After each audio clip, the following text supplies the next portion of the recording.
The Vatican's former watchdog of doctrine, Cardinal Gerhard Müller, is backing Bishop Strickland and has some rather sobering words for Pope Francis.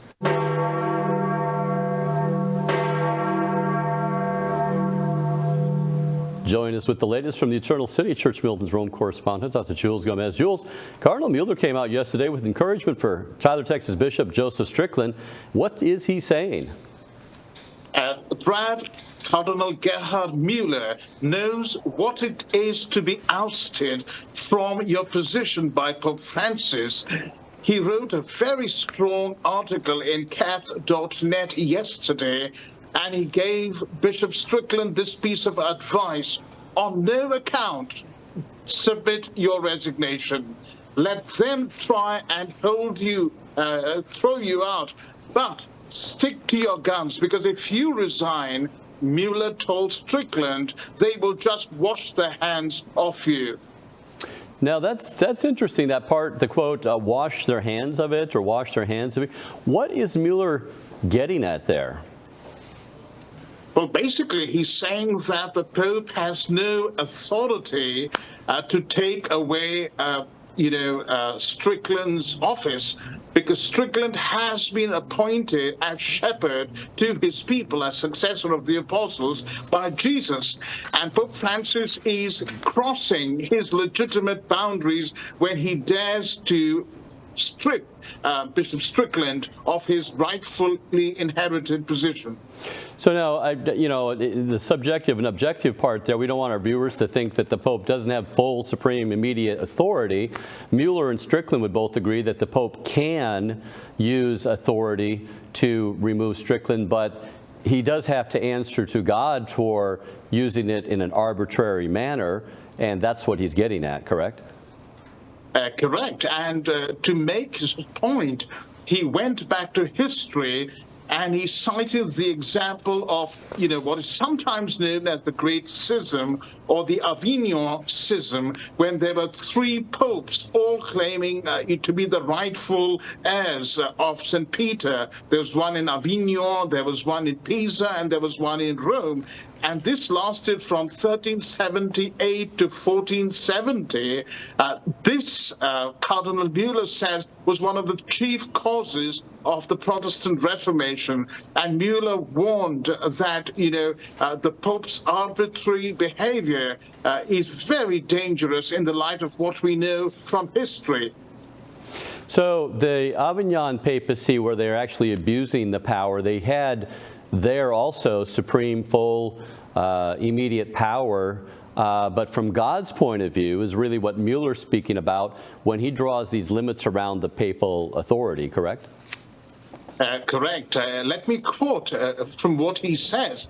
He says, the Pope has no authority from Christ to harass and intimidate good bishops in the example of Christ, the Good Shepherd, who, in accordance with the Episcopal ideal of Vatican II, sanctify, teach, and guide the flock of God in the name of Christ. Now, he also brings up not only, the arbitrary use of power, but he also noted that there's other bishops, really, who should be on the chopping block well before Strickland, correct? Well, absolutely. Coming from Germany, he knows that there are bishops and, of course, countless priests who every day are defying and flouting openly, brazenly Catholic teaching, and yet they seem to ascend the greasy pole of power and, get promotions from Pope Francis himself. Some of them have been given red hats and made cardinals for their heterodox position. But when it comes to a faithful bishop like Strickland, who's doing his best to follow Jesus, who says that he genuinely loves Jesus, they don't want to know. Now, just to reiterate for our audience, this week even, Strickland came out and said, absolutely, if the Pope does rescind my mandate to be the Bishop of Diocese of Tyler, Texas, that he would acquiesce. That he's not going to stonewall and barricade himself into the diocese or anything, correct? Absolutely. But he also said just yesterday in a fresh letter, yes, that he will abide, but he continues to maintain that he has been appointed by Jesus and he will continue to pastor his flock as a faithful shepherd. Yes, and also the idea that Mueller said, to remove someone, we talk about the arbitrary use of power, but Mueller kind of gave some indications when a bishop should be removed. What are some of those serious, grave delicts by which a bishop ought to be removed? Heresy, apostasy, schism, a conduct that is unbecoming of a cleric. Obviously, in this case, that would mean sexual abuse or sexual cover-up of his priests. All those would qualify a bishop, for removal from his see by the Pope. But not if he's simply teaching and following Catholic doctrine and being faithful to his calling as a shepherd.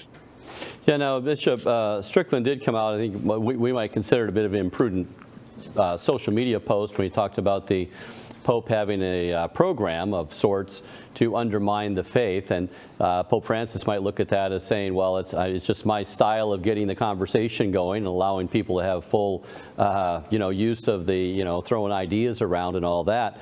But the idea too, Strickland, as of yet, Jules, he hasn't even been approached yet, as far as we know, by Rome to even be asked about resigning, correct?